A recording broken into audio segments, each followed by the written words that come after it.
اللہم صلی علی محمد و آل محمد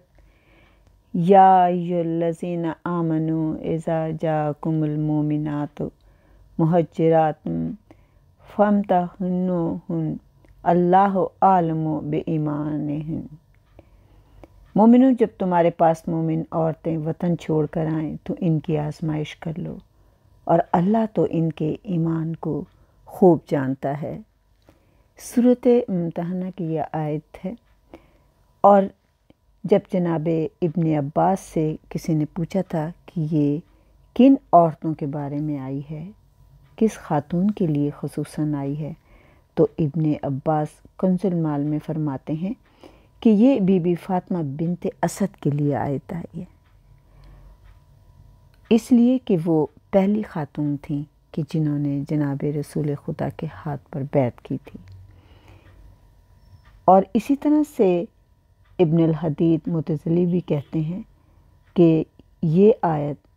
جناب فاطمہ بنت اسد کے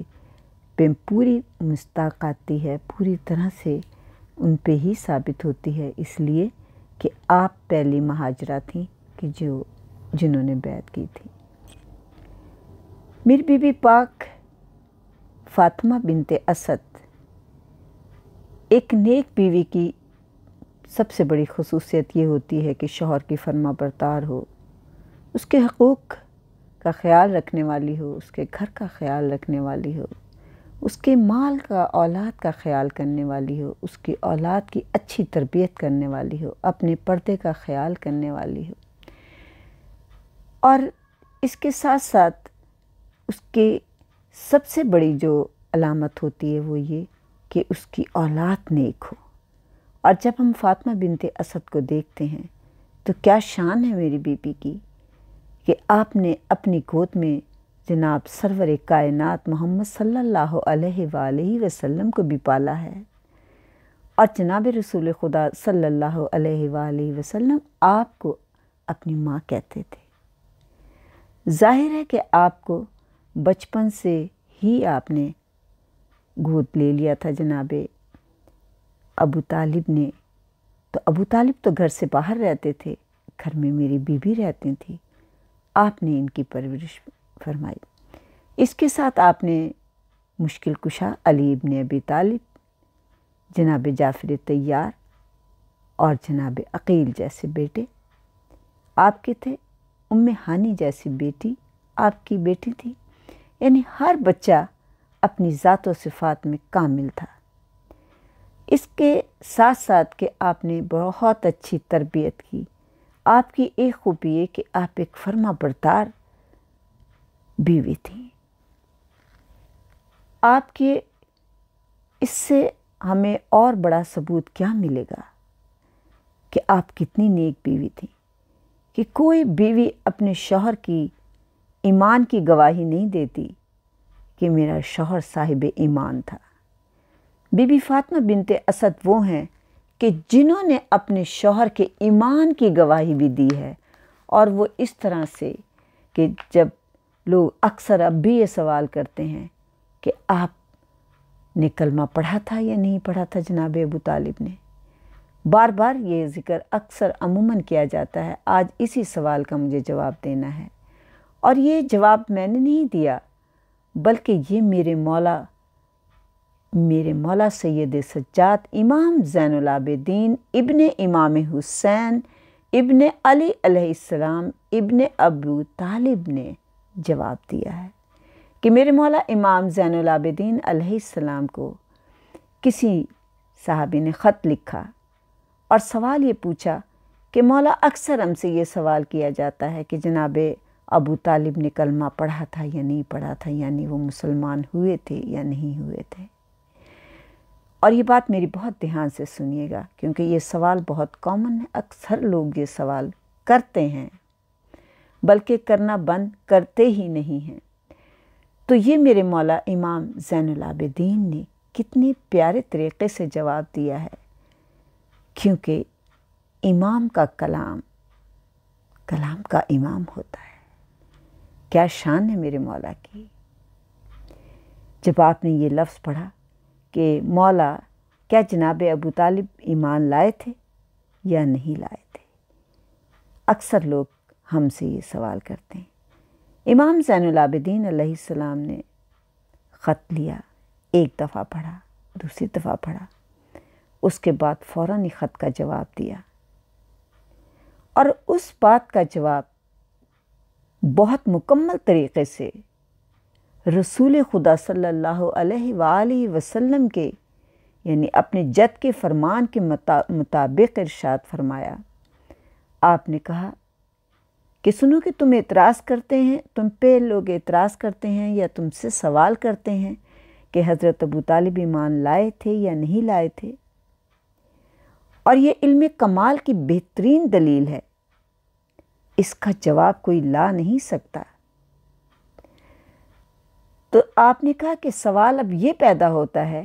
کہ یہ اعتراض تم جناب ابو طالب میرے جد پہ کر رہے ہو یا میرے جد رسول خدا صلی اللہ علیہ وآلہ وسلم پہ کر رہے ہو؟ سوال کرنے والے رسول کی امتی ہیں،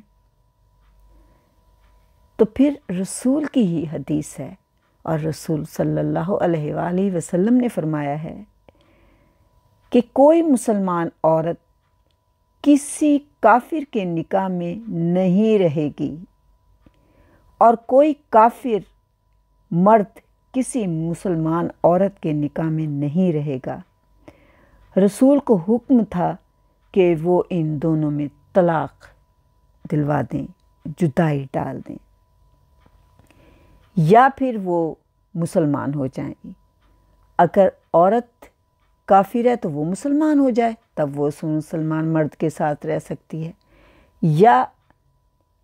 کافر مرد ہے تو وہ مسلمان ہو جائے تو وہ مسلمان عورت کے ساتھ رہ سکتا ہے، ورنہ ان دونوں کو ایک دوسرے کو چھوڑنا پڑے گا۔